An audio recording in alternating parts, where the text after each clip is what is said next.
غم، پریشانی اور بے بسی کا علاج ایسے موقع پر اللہ تعالیٰ کے رسول صلی اللہ علیہ وآلہ وسلم یہ دعا پڑھا کرتے تھے۔ آئیے یہ دعا مبارک تلفظ کے ساتھ سیکھتے ہیں اور پھر پڑھنے کی خوب کوشش کریں گے انشاءاللہ الکریم۔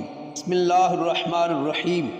لا الہ الا اللہ العظیم الحلیم، یہاں پر پیش پڑھنی ہے، زیر غلط ہے۔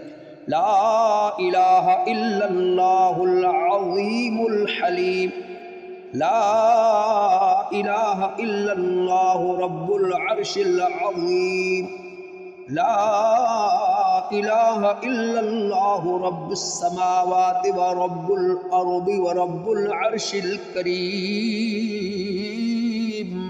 انتہائی عظمت والے اور بے حد بردبار اللہ تعالیٰ کے سوا کوئی بھی عبادت کا مستحق نہیں۔